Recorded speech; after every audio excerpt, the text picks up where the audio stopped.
Hi, Joe. So good to see you. It's great to see you, David. I'm always happy to be with you. Yeah, and I'd say exactly the same. First, I just want to say I am so grateful because I know I know how valuable your time is, and so I just want to say from the heart I am so grateful that you've taken this little hour out so that we can just have this little dialogue. Excellent. I know how valuable our friendship is, so I'm happy to do it. Oh, thank you. And I will try to. I'm going to speak Scottish, so I'll just say that up front to everyone tonight. But I'll try to do it a little bit more slowly than when I'm talking to my family and friends No, here. just speak Scottish with an English accent. That's all.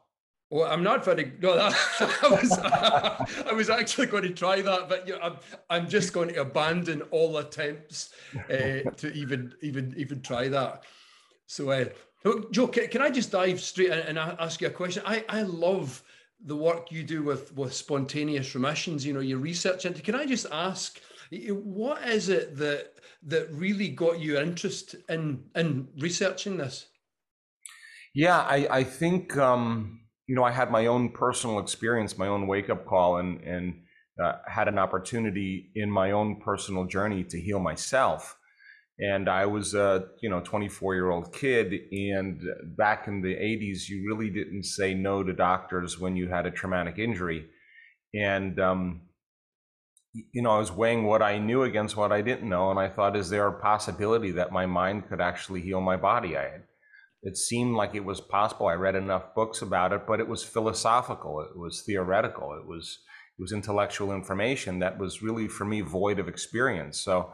So when you have to step out of the bleachers and onto the playing field, um, you have to step into the unknown. And so I went through my own personal healing process, and it worked. And then I started thinking, my goodness, if it worked for me, has it ever worked for anybody else? And so I started, interviewing people that were treating conventionally and unconventionally um, for certain chronic health conditions that ranged from everything from Parkinson's to rheumatoid arthritis to cancers and genetic diseases. And I wanted to see if there was some cause that was producing that effect. And so after interviewing hundreds and hundreds of people, I found some of the commonalities and they were really primarily had everything to do with how the mind affects the body. I was, a Puritan at the time. I was, ate really well. I exercised. I did yoga. I had my own martial arts studio. I did triathlons. But none of those things were consistent that I thought I would find in the healing process. And what I found was that it was primarily certain things that had to do with how we can begin to influence our gene expression, influence the way our brain is wired, and really get a greater understanding of this concept of psychoneuroimmunology, how the mind affects the body. We know then that, if you're angry and frustrated, if you're in pain, that the arousal of the stress hormones long-term downregulates genes and creates disease. And so a great example of the mind-body connection was if you can get stressed out by thinking about your problems, that's a great example of the mind-body connection, because really your thoughts are going to make you sick. So I started thinking, God, if your thoughts can make you sick, is it possible that your thoughts can make you well?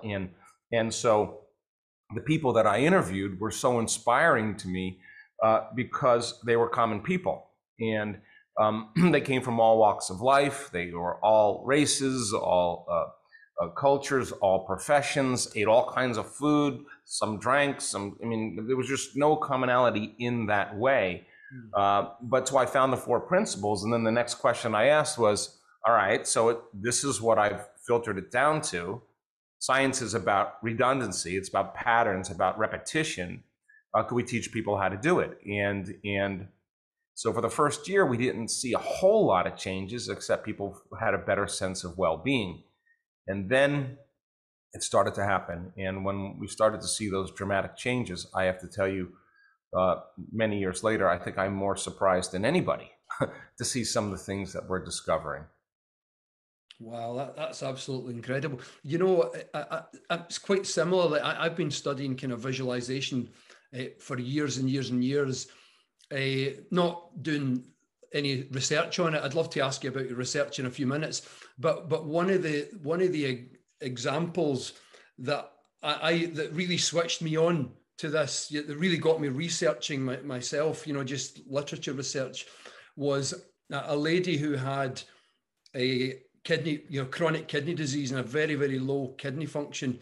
And she started to use visualization, but she didn't know what to visualize, and she didn't know what even a kidney cell looked like, but she imagined she was inside her body, and she imagined that she created a mental representation of a diseased kidney cell. And for her, it looked like a kind of blobby thing that was dried and shriveled and grey. And she said she gave it a little spoonful of green juice, like medicine. And she said it went like that, and its cheeks flushed.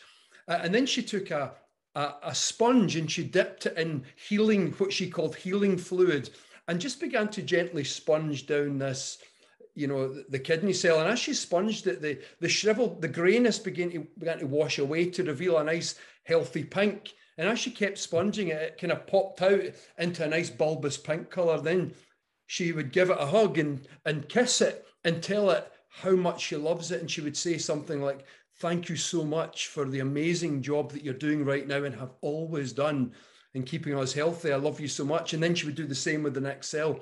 And she did that every single day.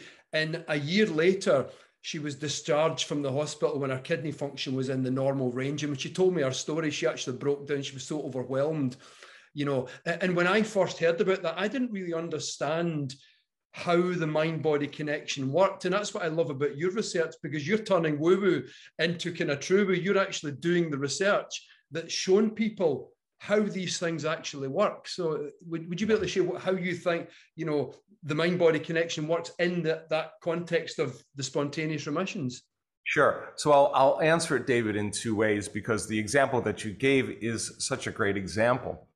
I tend to venture away from the word visualization because most men, and I hate to categorize, will say, I don't really visualize. But if you say, can you concept yourself hitting a tennis ball or a golf ball? They'll say, oh, yes, I can do that. So I like the idea of this concept called mental rehearsal.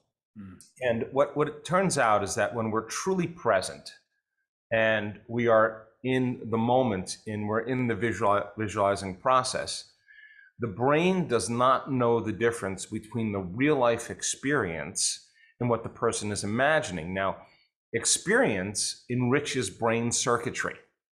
And the problem is that when we're facing a health condition or a crisis, we always tend to focus on what we don't want to have happen instead of what we do want to have happen, because the arousal of the stress hormones prepares us for the worst, right? So teaching yourself to stay present and not go to the worst case scenario is being present. And someone who can carry a thought for that long and go through the process of interacting with the kidney, the brain doesn't know the difference between whether it's real or not if you don't break from it and start thinking about, am I going to be on dialysis the rest of my life? If it's one long moment, experience enriches circuitry in the brain. So the brain looks like, over time, that the experience has already happened. You start to install the neurological hardware ahead of the event. Now, if you keep doing it, the hardware becomes a software program, and it becomes easier to do it the next time because now you're creating circuitry. And what is mind? Mind is the brain in action. So you're installing a new mind. Now, it turns out that thoughts are the language of the brain and feelings are the language of your body. So the moment this woman begins to hug the kidney and kiss the kidney and feel the emotions of love, the body is so objective as the unconscious mind that it does not know the difference between the real life experience that's creating the emotion and the emotion that the person is fabricating by thought alone. In fact, the body's believing it's living in an environment where love is the outcome. So it turns out, according to epigenetics, and you know this, it's the environment that signals the gene. Well, the end product of an experience in the environment is an emotion. So this person is signaling the gene expression ahead of the environment. She's not waiting for her healing to occur to feel the love and joy and gratitude. Yeah. Her body's believing the healing's happening when? In the present moment. And the body doesn't know the difference. So if you combine a clear intention, and we've done enough research on this, that's a coherent brain. There's an orderliness to the brain. With an elevated emotion, a coherent heart, you literally begin to move the brain and body out of the past into a new future. And so do that enough times, the way you think and the way you feel begins to create a state of being. So if you begin to push the genetic buttons or upregulate genes for health, and you downregulate the gene for disease, well, what do genes do? They make proteins, and proteins are responsible for the structure and function of your body. And the expression of proteins is the expression of life. And the innate intelligence of the body says, hey, we're in an environment where we can heal. And the body has a natural propensity to want to move back into homeostasis, move back into balance. So then the person is literally changing their state of being. How you think and how you feel is your state of being. So the person goes from literally being somebody that was riddled with a disease to changing the way they think and feel, and her brain and body looks like the healing has already occurred, and she's not waiting for the healing to occur to feel the emotion. She's feeling the emotion, and she's living the experience ahead of it. And if we do it properly, our biology literally begins to change.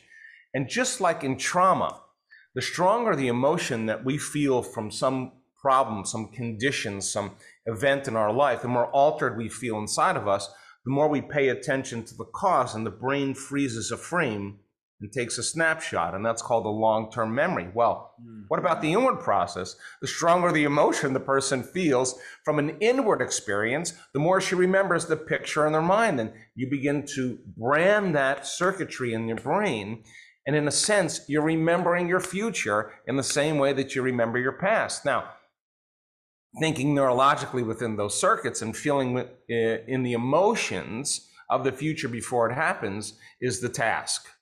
Because many people come back to their senses and they say, I'm not healed, it didn't work. Well, you're not that good.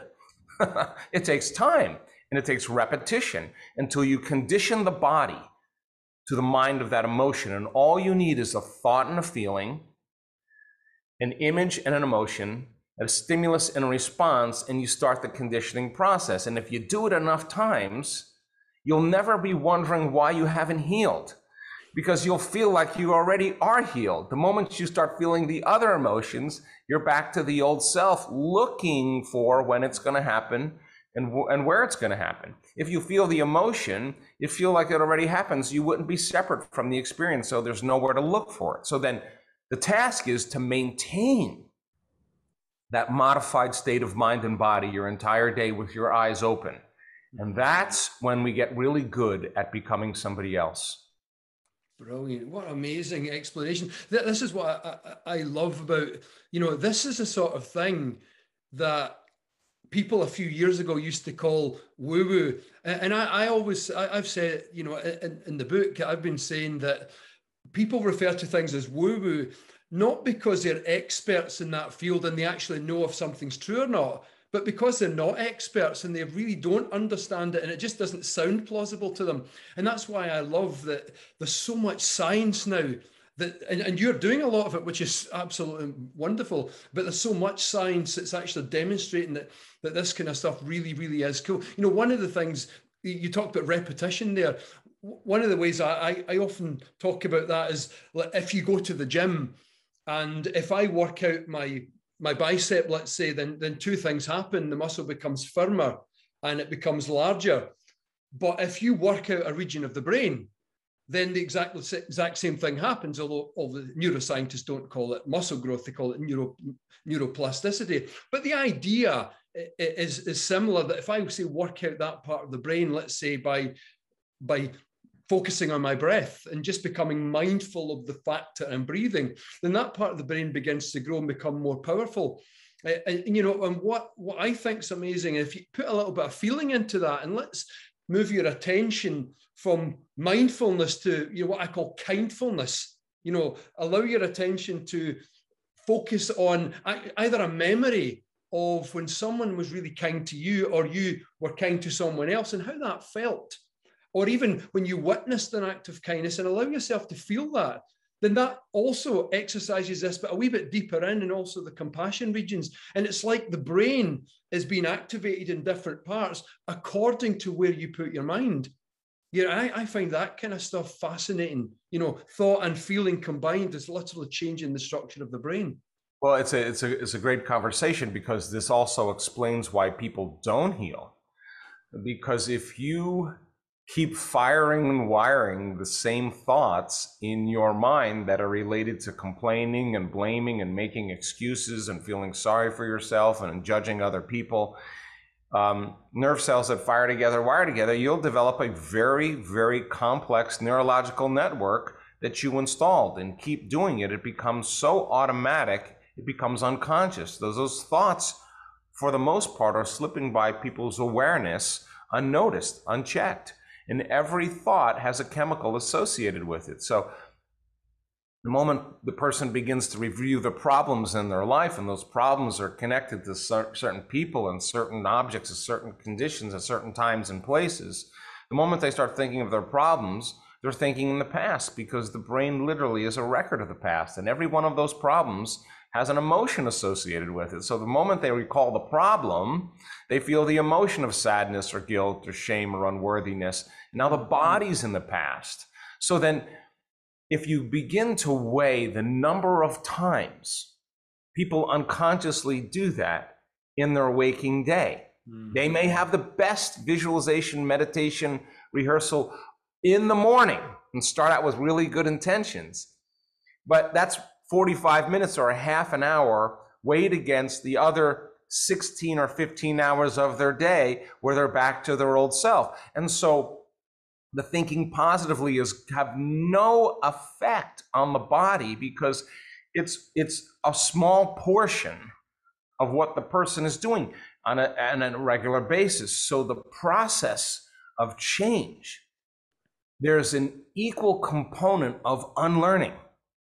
There's an equal component of becoming conscious of your unconscious thoughts, becoming aware of your automatic habits and behaviors, even how you speak, and sensing and noticing the emotions that you feel that have become so familiar to you on a regular basis that it feels like you. And the moment you stop doing that, you got to get ready, because it's going to feel uncomfortable. It's going to feel unfamiliar. It's not going to feel like you anymore. And many people will go back to suffering and complaining, because at least they know how they feel. They were back in the known. So this is such an important concept, because this explains why people, when they do the work and they don't notice the results, they get up from their meditations believing in their future less, instead of doing their meditations and getting up and believing in their future more, right?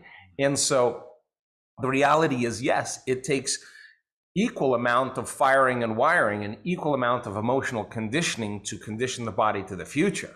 But you have to retire the personality of the past, and you got to stay so conscious of your unconscious self that you don't go unconscious in your waking day. And that's being in that river of change. And it takes a lot of energy, a lot of awareness to do it.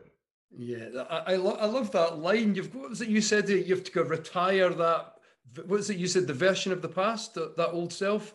Yeah, yes, retire the old personality self. Yeah, I love that. I've never heard that before. That's absolutely brilliant. I was looking on your website, and you do these astonishing long meditations, and you can see the moment you enter. People are hooked to heart monitors all day, and then as soon as they start meditating, their heart rhythms completely change. Can you explain what's going on? What's going on there? I am so optimistic, David, about human potential, more so now than I've ever been. And to follow your point that you mentioned earlier, the conversation that we are having with reputable scientists and physicians and researchers all over the world right now, is not the same conversation that I had 15 years ago with physicians and researchers and doctors. There is a compelling amount of evidence now that is pointing the finger that it all lives within you. And so when we started seeing people in our events stepping out of wheelchairs, or blind people seeing and deaf people hearing, and not once, not twice, over and over again, people with stage 4 cancers and Parkinson's and all kinds of health conditions go into remission right in real time. Like, there it is, there's a tumor, and then 7 days later, it's not there. I mean, I don't think you can go back to business as usual, right? You just can't. So we decided to measure everything. We've done over 12,000 brain scans, maybe more by now. We've done thousands and thousands, 10,000 HRV measurements. We've measured gene expression. We've measured immune regulation. We've measured telomeres. We've measured thousands and thousands of metabolic markers on a cellular level to determine whether a cell is in growth and repair or it's in breakdown. And one of the things that we realized is that people have to be able to execute and understand what they're doing and why they're doing. In other words, we do brain scans on people before our event, and then they go through 7 days of training and we check their brain at the end of the event. I want to see that those changes aren't just in their mind. I want to see them in their brain. And I want to see people be able to, when they combine that clear intention, a coherent brain, with an elevated emotion, that I want to be able to say to them, David, you're doing it. You actually sustained and changed your physiology. You changed your autonomic nervous system, and you don't have to be a yogi or a mystic to do this. You just got to learn a formula. And I want you to be able to sustain it with your eyes closed for 45 minutes. And I want you to be able to do it so well that you can do it with your eyes open when you're in your life, because that's when it matters the most. Not when you're sitting in a meditation. That's so you're not distracted. That's to get your brain and body right. But the real game is when you have to do it when you don't want to do it. And it's not that you react. I mean, we all react. The question is, how long are you going to react? So then teaching people how to self-regulate and to be in circumstances and conditions in their life where they're not going to knee-jerk and return back to the same emotions that are primitive, that drive very limited behaviors. And then, of course, there's a gap between the way things appear when we're altered emotionally and the way things really are. And we have to learn how to contain the animal self and not demonstrate a limited expression. So then our job then is to be able to teach people how to be able to turn fear into kindness or compassion, to turn anger into love, to turn pain into joy. And that's when it matters the most. So we know that formula of brain and heart coherence. And one of the things we did at our last event in July in Denver is we developed an algorithm to be able to measure how the brain and the heart work together on a beautiful, beautiful scan. Our neuroscientists created this algorithm. And we grabbed people like students that have been in the work. One was chasing his kid around on the break and she was challenging him. And the other one was a staff member that was running around with me and doing a bunch of things before the day started. And we just sat them down and you saw everything was out of balance. And then all of a sudden you see this person in about 5-10 minutes start to get that heart back into balance. And we now know that when the heart moves back into order, it's informing the brain that it's safe to create. It's telling the brain to get out of survival and start thinking about a possibility of how to create a change, right? So we started measuring a very low frequency in the heart that's the energy indigenous of the heart. And when that heart starts to beat in rhythm, like grabbing a big sheet and giving it a big whip like that, you see this wave of energy move right into the brain, and the brain waves change into a creative state called coherent alpha. Now, if you do that enough times, and we started seeing this, these slower brain waves become a carrier wave for faster waves. And you see all of a sudden the brain go into these very, very fast, coherent signals of gamma. Now, why is that important? Because gamma is super consciousness. Gamma is a greater level of awareness. So now you have a body that's completely relaxed and poised, out of survival, and the brain super alert and aware. And that's when you're in the sweet spot of the present moment. And that's what I call the natural state of being. So what happens when that occurs is it seems like we begin to get information, not from our senses because our eyes are closed, we're in a meditation, music's in the background. You're not getting information like you normally do from signals in the environment. You're getting information from the field, from that quantum field. And the more coherent your brain and heart are, the more there's a resonance or a cadence or a harmony between frequencies.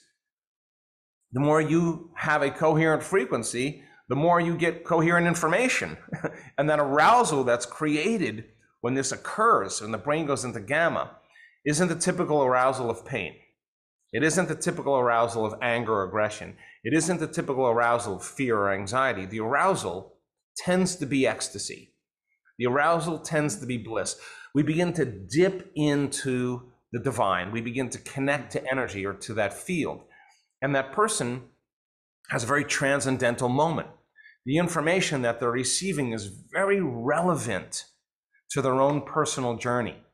And it only takes one of those where you feel a level of love, a level of bliss, a level of joy, I don't know, whatever you want to call whatever that is, that causes the person to realize that it's not coming from anyone or anything out there. It's always been within me. Now the love affair begins, and it gets very difficult to miss a date. So my interest is to demystify that process. And now we're developing the technology to be able to say, we now know that you can do it. And the two people that we just, as an example, that did it in that one day, they were in these beautiful patterns, and they said, oh God, I was just getting going. I didn't want it to end. Now that's a good sign, because if you don't want an experience to end because of how it feels, I say you're moving closer and closer to source, more and more to the present moment. And so we have such great data to say that anybody can do it. Yeah, absolutely brilliant. I when I was working on this book, I put some of this into practice. I hooked myself up to the HeartMath monitor, and I noticed that before I did that, when I was typing, that sometimes you're on a train of thought and you suddenly thought, I've got an idea, and you start typing. What I would do is I would start typing faster and faster, and rather than forget my train of thought, and before I know it, my shoulders are tensing and I'm like that. And I noticed when I connected myself to the heart monitor that I lost all the coherence in my heart. And so what I found, and I trained myself while I was writing this book, that to simultaneously be aware of my heart, aware of my breath and my heart as I was typing, and then I began to slow down, and I started writing some of the best quality that I've been doing. And like you said, it was like I reached you reach a higher level. And all I really had to do was bring myself back to the fact that I'm breathing, and notice that I'm breathing, and just allow my attention to drift onto the area of my heart. And it really enhanced, personally, I found it enhanced my actual work. And I'd never tried it before until really just, sometimes, I'm quite guilty of this. I often tell people, this is all the things you can do, but sometimes I forget my own stuff. And so that was a reminder to myself that I want to write the best quality. I've really got to remember to bring my attention back to this. And it was such a great lesson. Yeah. And gosh, you practice it enough times, it becomes a skill. And that's when it matters the most. When everybody else is freaked out and out of balance, you're the one that has practiced enough times that you see another possibility that nobody else sees, and you're not in that state where your response to everything in your world is weakening you.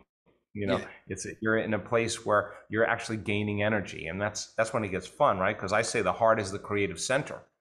Yeah. sense. Yeah. That you know, that's actually what I think that's called the natural healer effect. One of the things, you know, in my work over the last year, writing this book, I've written a lot about alternative therapies, you know, like biofield therapies, Reiki, therapeutic touch, these kind of things. But I've discussed some of it in the context of that natural healer effect, meaning that as we begin to bring ourselves to the present, just by your presence, you begin to heal people because your heart, the coherence in your heart, begins to impact the other person's heart and their brain. And so, no matter what type of healing technique you do, just bringing yourself back to the present and to love and empathy and compassion before you do anything actually Sure. begins to heal other people. You know, it's Sure. amazing. It's the truth. It's the truth. It's not woo-woo. It's the truth. So we took 1,000 people, and we had them in an event, and we had 50 people in the front of the room wearing heart rate monitors, and we had the entire room move into an elevated state and connect to the field, open their hearts, and then simply send the thought on that carrier wave, on that frequency of love or kindness or compassion, that the people wearing the heart rate monitors, that their bodies be healed, that their lives be enriched, that their dreams come true, and that the mystical find them. And at the exact same time, the exact same day, the exact same meditation, you saw the majority of those people sitting there. Their autonomic nervous system wasn't trained to a greater level of order, and their heart went into coherence. They started feeling the feelings of love, and it's love what connects us. So when we start teaching people how to heal remotely or heal another person, you need a coherent signal. If you don't have a coherent signal, you don't have a signal. You don't have anything. You're not connected. So we started measuring the amount of coherence in the brain and in the heart with the healers and the healee. And there is a very direct correlation energetically all of a sudden when they lock in. So then we saw that the people who responded and had a dramatic change in their health were in the same frequency and the same rhythm as the majority of the healers. And the more the healers were in coherence as a collective, the more they were generating a stronger signal, the more the effects they produced in matter, because it's not matter that's creating that field, it's the field that's creating matter. Change the energy in the field, you change the hologram in three-dimensional reality. So then we started bringing in random event generators in our last event to see the probability of how much we're influencing outcomes. And a random event generator is just a sophisticated coin toss. But we're measuring a coin toss in the hundreds of thousands to millions per second, right? So it's just not a one coin toss. It's a lot of probabilities, right? And in all three of the coherence healings that we did in 3 days in a row, we moved way outside of that 50-50 chance of it just being chance. You saw there was a dramatic effect produced in the field. Now, why is that significant? It's significant because it's the truth. It's significant because you won't find it in a pharmaceutical commercial, or you won't find it in certain places, because it's not information that has to get out there. And so an example, your book offers so many great ways for people to really begin to become informed about possibility. And why is that essential? Because once you're aware of a possibility, you're conscious of something else that can, as a new way of doing things. And if people are able to execute and do them properly, that's a footprint that they left in consciousness for somebody else to step into. And now the outcome is you become less reliant on something outside of you to get some type of change. You start relying on something more inside of you. Brilliant. I'm glad you're talking about this because, you know, I've written, I think, 3 chapters of the book all about consciousness and this sense of interconnectedness. And one of the things that I talked about is a number of studies show that if you take 2 people and place one of them inside an MRI scanner or having their brain scanned, then their brain reacts to some of the experiences of the of their partner. And here's the thing, the effect is much, much stronger if there's a connection between them, if they share an emotional connection, you know, whether it's love or empathy or compassion, but there's a sense of felt connection. And when I started to review all the data, that you've shown, I talk, you know, I cover random event generators as well, and even I think some of the research in that showed, like you've just found yourself, that the impact on random event generators is much more profound when you actually have this sense of feeling and connection, when there's love and empathy and compassion. And you know, the combined data, if you take all of the data together, and this is what I mean, people still, you know, refer to all this as woo-woo, but yet the statistical data is off the charts. In fact, you know, the statistical threshold that the Higgs boson, you know, that the God particle that was discovered at the particle accelerator CERN in 2012, the statistical threshold that met was called 5 sigma. And that means it's, you know, gold standard in science, it's widely accepted. But, you know, the combined data for psi, you know, consciousness interconnectedness, is actually 6 sigma.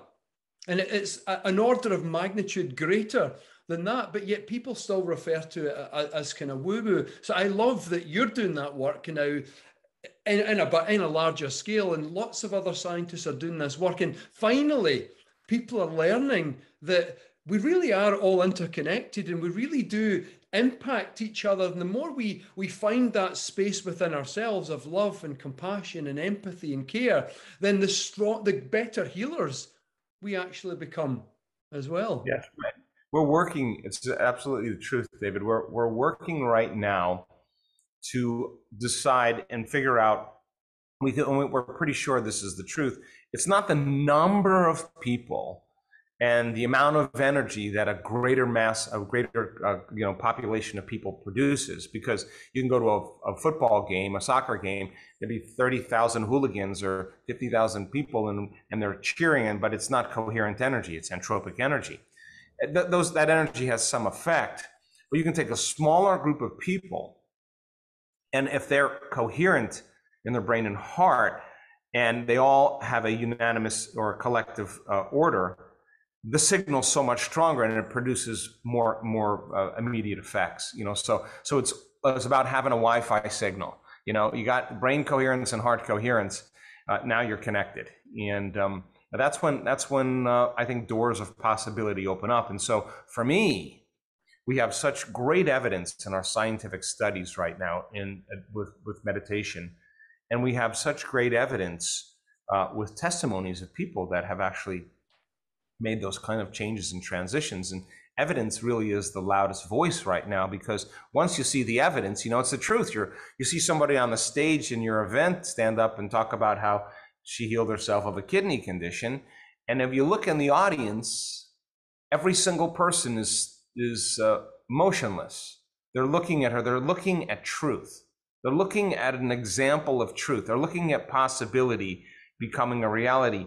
And invariably, there's always somebody in the audience with a similar health condition that says, my God, she doesn't look any different than me. If she can do it, I can do it. And there's the 4-minute mile right there. That's when you start breaking a veneer of consciousness. And now it's out. There's a footprint in the quantum field. That possibility has actually turned into a reality.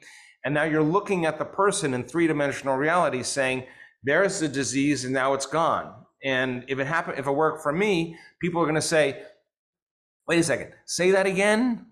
Say that again. What did you do? They're going to want to know what you did to get there.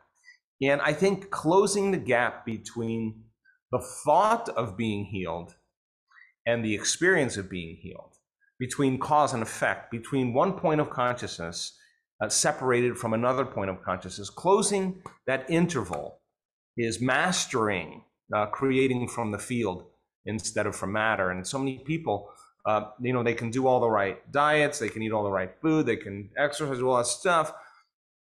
If they're still living in fear, if they're still overanalyzing themselves, if they're judging themselves and others, and they're perfectionistic and controlling, none of that will make a difference until that person, reconciles some of those states with themselves. So I think it's a huge conversation that has to be made, and it has to be practical. And I think when people start seeing it as practical, and the evidence is out there, in say example, the book that you've just written, great book, gives people the understanding that it is possible for them. And sometimes people in our community stand on the stage when they heal themselves and they said, God, I knew this stuff. I believe this stuff was the truth. I just didn't believe it would work for me. Yeah. I believe it worked for everybody else. I never let in that it could actually work for me. Now, this is the moment where the rubber hits the road. I mean, this is the moment where now it's about me, right? This is no longer philosophical. This is where people begin to really go all in. And you got to believe in yourself in order to believe in possibility. And that's the cool part about it. Yeah, and that's what I love about what you do, because you help people to believe that, yeah, I can do it as well. And you help ordinary people to believe that they really can be extraordinary. You know, one of the things that I did in the book, I had a wee play, and I thought, you know, there's lots of scientific evidence. So I came up with an equation. I call it the consciousness equation. And it basically says exactly what you just said a moment ago, that it doesn't even matter whether you've got a football field number of people. It's the feeling, it's the sense of felt connection that matters. And the more you feel connected, whether it's to the person that you're working with, or even whether it's to, you know, what you call God, people call God, the universe, that once we close the gap between ourselves and someone else emotionally, or between ourselves and the universe, the quantum field emotionally, then the strength of the effect increases exponentially. And that's what I call it, the consciousness equation. For those of you watching now, I'm not asking, and I'm just having a play in the book. I don't ask people to do long division or add X's and Y's. It's simply just a wee line written in the language of math that says, I was really just trying to say, in addition to evidence and science, if you can show something is mathematically true as well, I think people start to listen as well. So for the skeptics, I threw in that little bit of math, you know, just to show that there is also a sound basis in that language for what you've just explained about, you know, interconnectedness. Yes, I absolutely agree. Great idea. Yeah, I just thought I'd have a little kind of play, but it basically predicts. I think these kind of things are predictive. It basically predicts that the more you feel connected to another person, or whether you're a healer, even whether you're right beside them, or even if they're on the other side of the world, that distance doesn't really matter. That what really matters is how connected you feel to the person, or how much empathy or compassion or love in that present moment that you can feel for a person. It massively increases the actual power, if you like, of the wave that you're sending to that kind of person. It's very consistent with the work that you've been doing. Yes. It is. So, what was I going to say? Have you got any plans to do, like, you know, I've talked about distant healing, you know, you've been doing a lot of work in your stuff by hooking people up in the present moment. Have you got plans to see if you can get people in another place and you can send healing intention to them? Yeah, so funny you say that, because you know, before the global pandemic in February of that year, 2020, you know, we had such incredible momentum because we were doing these coherence healings on people, and as I said, I think I was more surprised than anybody else in witnessing what was happening right before my eyes, you know, and then when the pandemic happened, you know, we had to build a bigger model. And so if you're able to heal yourself, the next question is, can I heal somebody else? So if you're able to heal yourself and heal somebody else, the next question is, can I do it at a distance? Do I really physically need to be there? So what bit of knowledge, what bit of philosophy, what bit of science can I build to understand that I could actually do that? Do I really need to be in the presence of that person? So the model has to go to, okay, if I truly can become pure consciousness and connect to that invisible field of energy, that quantum field, then there's no separation. So I don't need to be in the presence of that person. I just need a coordinate. I need a picture. I need a thought. And it's got to be connected to that elevated emotion called love, because love is what connects us. And so that energetic energy of love then combined with creating from the field should be able to produce some type of remote effects. So when we did our analysis over the course of the year, and we had people come together, and this isn't just like, oh, I did a healing today and I'll do one next week. These people had nothing else to do. They were doing 3 and 4 healings a day, every day, never missed a day on other people. And so when we started getting some of these stories of, mothers with children that had birth conditions and people with severe brain injuries and all kinds of different neurological disorders and autoimmune conditions, you see them going into complete remission. A very reputable university in the United States, one of the top universities in the United States, contacted us and said, can we study this? Because we want to change the conversation of medicine if this is the truth. So 34% of the people that are in this remote coherence healing have a statistical change that is in the range of 7, 8, 9 out of 10 improvement. So that's 30%, a third of the people, right? So that's a significant value. So now what we want to do is to be able to tease out the common factors to really see what it is that's in common. So we've done gene analysis on the people, before they've had their remote healing. We've done the gene analysis on the people that are doing the healing. Why? Because many times when people are administering a healing and they're feeling that incredible amount of love, their body's getting healed as well too. So we see people say, hey, I had macular degeneration. I don't know what the hell happened. I was healing somebody else, and man, I healed somebody else. I healed myself. Now here's the payoff though. During COVID, when I started dropping in on these groups and they would come together, and at the end of the week, they'd always have their celebration of people that were healed. And they would invite 5 people on, say 4 or 5 people on, and they would tell their story. Now, I just would drop in because I was curious. Now, there's 70 healers, 60 healers, they're all on a Zoom call, and here's a mother telling her story about a child that was born listless, unresponsive, couldn't connect with her siblings, was, very limited mobility.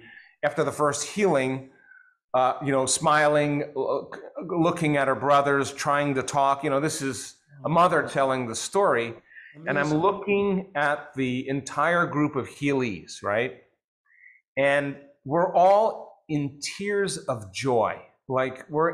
There's an empathy that happens in the species of us, these mammalian creatures called human beings that are part human, part mammalian, part divine. When you see another heal and you are a part of it, that the emotion that they felt, that we were feeling, was this level of love that was transcendent of the love that they used to heal the person. Now, why is that significant? Because they created a new experience. The experience of witnessing somebody heal has a new emotion. And it's not like a sports car. It's not like a wardrobe. It's not like a beer. It's something else. And when they go in to do their next healing, they can tap that feeling and produce a greater outcome because they're moving closer and closer to pure love, closer and closer to source. So they're able to hit the target more and more. And so we're trying to demystify that process and teach people how to do it so consistently that when we get to be 1 out of 2, when we're 50%, we'll walk into a hospital and say, or contact the hospital and say, here's our data. Here's the science behind it. Here's the epigenetic changes. We want to go to a children's hospital. We don't want anything. We're not doing it for money. We're not doing it for notoriety or net recognition. We're doing it for that feeling. And when we're 1 out of 2, we're going to walk in or contact. We already have children's hospitals that are asking. We're going to go into a children's hospital and help those kids, with cancers and diseases that they were born with, and to see if we can move the needle. And we've already started working with some of those children now. That's truly beautiful, and I love that what's motivating you here and the work of all these healers is to actually make a real difference. And what you're also doing is you're uncovering the how. It's not just like I think one of the things I noticed in the science when I was researching for this book is some of the scientists who were skeptical of this kind of phenomena, who didn't fully understand why it worked, would build the study protocol and miss out the vital ingredients. So, for example, if the people were invited to pray or imagine healing for the other person, they didn't really get to know who the other person was. They were given, the first name and the initial of the surname, and sometimes they were given a study ID number, like 7 or 8 digits.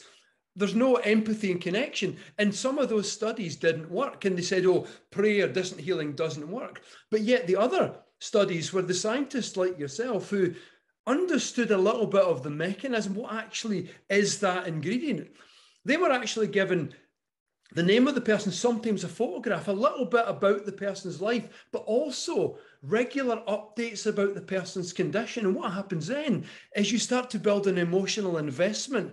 I really want that person to recover. Those studies were really successful. Always connection, emotional connection is so important. And for me, God, every now and then when we were doing our events and we're doing remote healings and we're healing 180 people or 175 people at a remote location all over the world. And every now and then, by the end of the event, we'll get somebody who'll send an email to our staff and say, I know this is incredible. I had this really rare genetic disorder I was treating for the last 15 years. I am completely I don't have any pain in my body. And they go through the whole story. And what I want to do, because when the people do the healing, they sign their name on an envelope, and when they put the picture of the person in the envelope, I want to say to them, hey, group number 65, stand up, right? And they're all different races, and they're all different sizes, and they're all different weights, and they're all different social status, and they're all different diets, and everything else that creates separation. I say, you healed that person. That person no longer has that. I want them to know. Yeah. I want them to know that they did it, because that will change the game about their belief. I want everybody to see them, because it'll change their belief about what's possible. So again, it's just that 4-minute mile, crossing that line, and then anybody can do it. Nobody is so special to be excluded from the act. And I think that the more you understand what you're doing and why you're doing it, the how gets easier. And I think science now is the contemporary language to demystify that mystical, and building those scientific models in an easy way, and not talking tradition or culture or religion or spirituality. That divides a community always. But if you use science as that language, it creates community, it creates communion, it creates connection. That's the language that we use, so that we're not talking in a language of 5,000 years ago or 2,000 years ago or even 50 years ago. We're talking the language that that is universal in some way. And we're adding to that language. What I love now is science is now using the word love and compassion and empathy. I mean, when I do online research in science databases, and you type love or empathy or kindness or compassion, there's thousands and thousands of hits. But 5 years ago, it was half a dozen, and we're bringing that in. And some of the stuff I noticed is, well, you were talking about, it doesn't matter what nationality, what race, what color of skin, because some of the research has people from different backgrounds and different styles of healing. So one person's sending Reiki to a person in an MRI scanner, one person's sending Qigong, one person's a Hawaiian kahuna, and another person's doing shamanic healing. And it didn't actually matter what style they used. The common factor was love. It was empathy, and not just a desire for the person to be well, but an actual sense of, I really care about you, and I really, really want you. I really, and that closes that intellectual gap between it's another person over there and I'm here. It closes that gap and makes you for a moment just feel that we're actually two sides of the same heart or the same coin, two sides, we're the same thing, same energy. And Yeah. I'm just in this moment, I love you and I wish for you to be a little bit better right now. And that's the formula that you're demonstrating, which is amazing. And you know, the antithesis is also true too, because the more coherent the brain and heart is, the stronger the signal. Well, if you have somebody that you really, really love in your life and you're seeing them suffer and you're suffering with them, well, your probability of being able to heal them diminishes because you got to get into that elevated state. And God, when we see people at the a week-long event, sometimes they'll say, I had a hard time opening my heart the whole week. And then, you know, they have a 9-year-old child with a brain tumor, and that's their person that they have to heal. Well, game over. Yeah. Because here it's never about us. It's not about accumulating things, you know. It's never about that. It's about what we can give, right? And so you know this. You wrote that great book on kindness. You got to, when you give from the heart, and that releases oxytocin, and oxytocin signals nitric oxide, and here come the whole host of vasodilators that open your heart. There's more energy going into your heart. Your heart is full, and that influences the brain. It opens the field up. Now you're connected. Now you're transcending space and time. So I say the better you get at that. And we have people that their amplitudes and heart coherence are 3 times as high as normal. That's not a little love. That's so much love that when you interview the person, they say, well, let me tell you something. And these are men too, by the way. It was so big that I needed a moment. Like it was too big for me to let it in all at once. It was too much. I had to really relax into and see how much I could take. Imagine that being a problem in your life. Like, wow, that's a person's experiencing so much love, they can't handle it. Now that's when the gate opens, right? And then what do you want to do is you want to give more because you want people to feel the way you feel. And the only way you can have them feel the way you feel is to give them something. And when you give them something, then you feel like you're receiving. And that changes the course of humanity that's so divided and separated, so polarized. Absolutely. And you know, I'm very conscious of your time, Joe. It's almost like, I don't what you're PST, aren't you? So it's what, 9 o'clock? It's almost 11 o'clock. Almost 11 o'clock. I forget where you are. You're always in a different place in the world. I happen to be in my home, actually. All right. I'm at 7 o'clock. I'm in central Scotland, wee town called Dunblane at the moment. So, but I'm very, I know that you have to finish at 11 o'clock. I just wanted to say, you know, thank you so much for sharing your time. I know that everyone listening to this has just been absolutely blown away. It's been a real pleasure, not just, you know, further, you know, deeper in our friendship, but just listening to you talking so passionately about love and compassion and healing and this absolutely incredible desire to make people better, make people happier, and recognize that every ordinary person can be this higher version of themselves, and we just need to love more and give more, and that's the magic ingredient. So I just thank you so much for sharing your time. No, I'm so honored. Thank you for writing such a great book. I think people need to hear this information. I think it's so much easier to forget it than remember it, and it takes constant reminders. And your book is a great reminder that dispels a lot of the myths out of what's possible for human beings. So thank you for such a great contribution, and always make time for you because I love you and I care about you. I love you too, Joe. Thank you so much. I really appreciate that. So, and for everyone listening, I'm happy. I know Joe's got to go, but I'm happy to stay on for a few minutes if anyone has any questions. And I'm sure everyone, I know we can't see you, but I'm sure you're very grateful for Joe's presence here today. And I know you're probably all giving him a little clap. So thank you so much, Joe. Okay, thank you, David. Be well, okay? And same to you. Okay, ciao, ciao. Ciao, ciao.